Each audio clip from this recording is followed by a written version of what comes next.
बिस्मिल्लाहिर्रहमानिर्रहीम। अस्सलामुअलैकुम नाज़रीन कराम, नई वीडियो में आपको खुश आमदीद कहते हैं। पाकिस्तान में कांटे लगते हैं, किसी को प्लस कर दिया जाता है, किसी को माइनस कर दिया जाता है और फिर हम दुनिया के सामने भीख मांगते हैं। अगर शहबाज शरीफ ये कहे कि मैं किसी से मिलता हूँ और मुझे कहा जाता है कि आप चाय पिएं, हमें पता है आपने कर्ज़ मांगना है, तो सवाल ये पैदा होता है कि इस नहज पर आपको पहुंचाया किसने है, पाकिस्तान आज किस नहज पर खड़ा है। तो ये सवाल बड़े जायज़ हैं, लेकिन जाहिर है कि पाकिस्तान में आप अगर सवालात पूछेंगे तो फिर आपको गायब कर दिया जाएगा, आपके घर वाले आपकी शक्ल को तरस जाएंगे और आपकी आवाज़ तक सुनने को तरसेंगे। अगर आपको इसकी मिसाल लेनी है तो वो इमरान रियाज ख़ान है। उनका जुर्म है धरती से मोहब्बत का, उनका जुर्म है अपने मुल्क की बेहतरी का सवाल करने का, और आपने हाल उनका देख लिया है।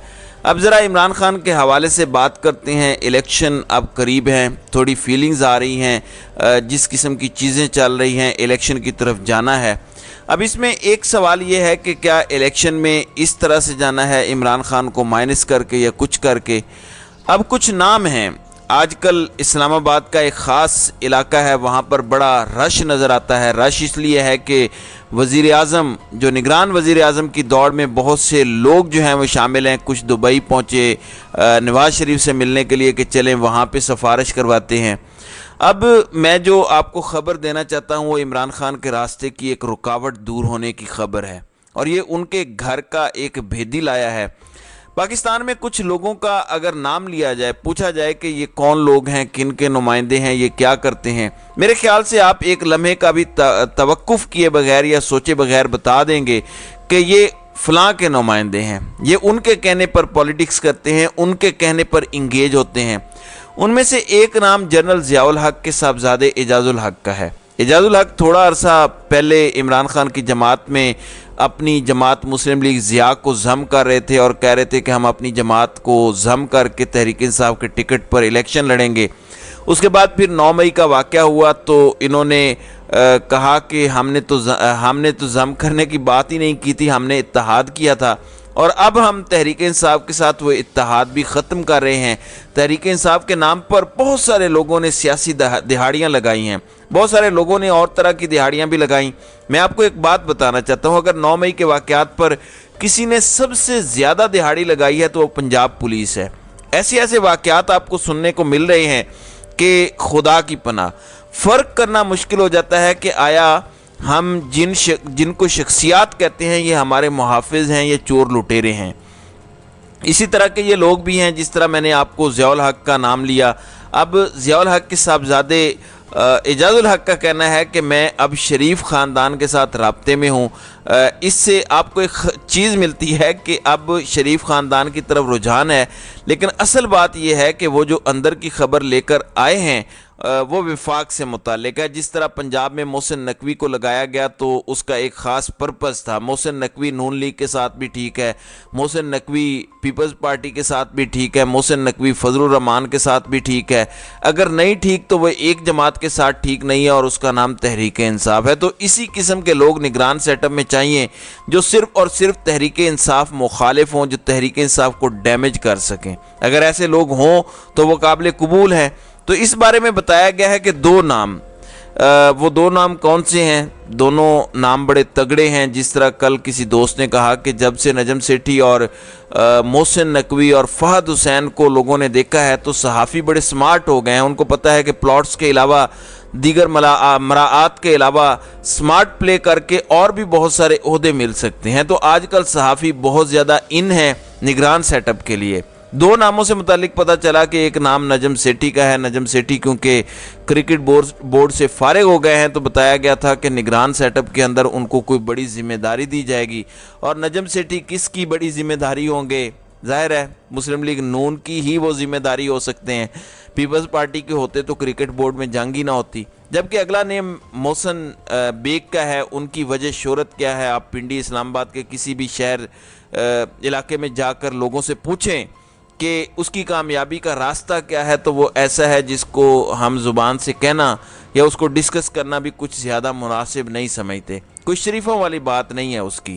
آپ کو یاد ہوگا محسن بیگ کی ایک تصویر تھی جو بہت وائرل ہوئی تھی، اور جنرل عاصم منیر کے ساتھ جب وہ آرمی چیف بنے اس وقت وہ تصویر منظر عام پر لائی گئی اور کہا گیا کہ وہ ان کے جگری یار ہیں۔ پھر اس کی ایک وجہ یہ تھی کہ جب محسن بیگ گرفتار ہوا تھا تو ایف آئی اے پر فائرنگ ہوئی، عمران خان کی اس وقت حکومت تھی، تحریک انصاف کے رہنماؤں کو تو پولیس اور ایف آئی اے ویسے ہی اٹھا کے لے جاتی ہے۔ محسن بیگ اتنا طاقتور شخص ہے کہ اس نے فائرنگ کی، لیکن اس کے باوجود وہ باہر گھوم رہا ہے، ٹی وی پر آتا ہے، اور وہ غدار بھی نہیں ہے، اور ریاست کے خلاف اس نے کوئی بغاوت بھی نہیں کی، تو ریاست کے لیے وہ قابل قبول ہے۔ اب اعجاز الحق کا یہ کہنا ہے کہ نجم سیٹھی اور محسن بیگ دونوں کے نام نگران سیٹ اپ کے لیے بطور وزیر اعظم شامل نہیں ہیں۔ میں آپ کو ناظرین اکرام ایک ہنٹ دینا چاہتا ہوں جو میرے پاس اطلاعات ہیں۔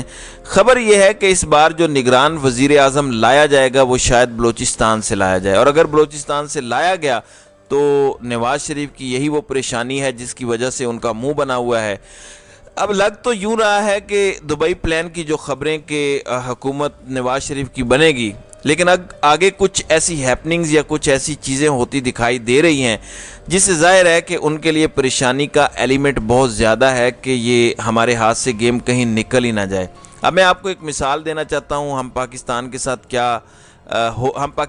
ساتھ کیا ہو رہا ہے۔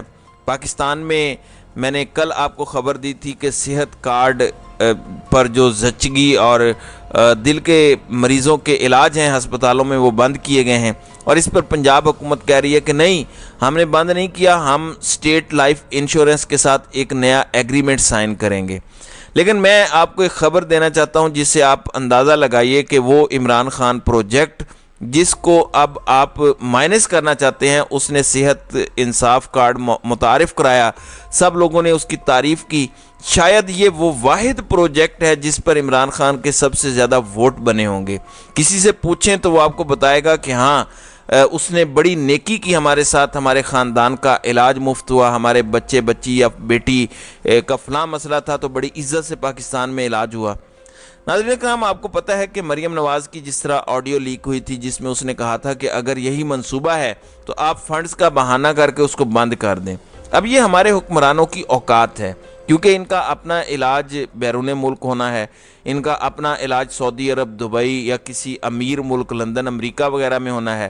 ہم پاکستانیوں کا مسئلہ یہ ہے کہ ہم نے سرکاری ہسپتالوں میں یا زیادہ سے زیادہ کسی پرائیویٹ ہسپتال میں رلنا ہے، تو یہ سہولت بھی ہم سے چھین لی گئی ہے۔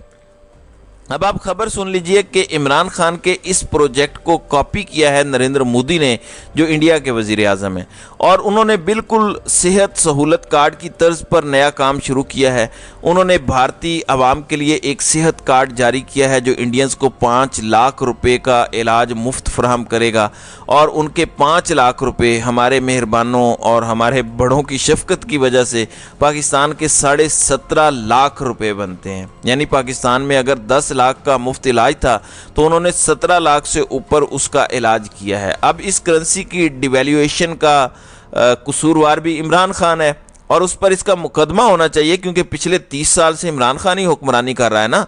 اب انڈینز بھی یہ کام کرتے دکھائی دے رہے ہیں، لیکن ہم نے پاکستانیوں کے لیے یہ کام بند کر دیا ہے۔ ہم نے پاکستانیوں کو ذلیل کرنا ہے اور ان کو یہ سبق سکھانا ہے۔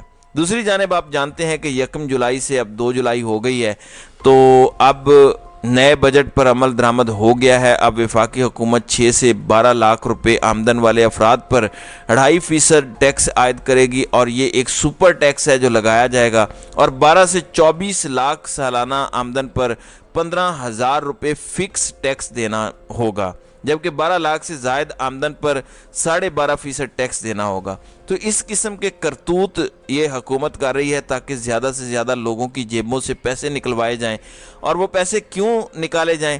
تاکہ ہمارے ملک کی اشرافیہ آپ کے اور میرے ٹیکسز پر عیاشی کر سکے۔ تو ناظرین کرام، آپ کی اس ویڈیو کے حوالے سے کیا رائے ہے؟ اب اپنی رائے کا اظہار کامنٹ سیکشن میں ضرور کیجیے گا۔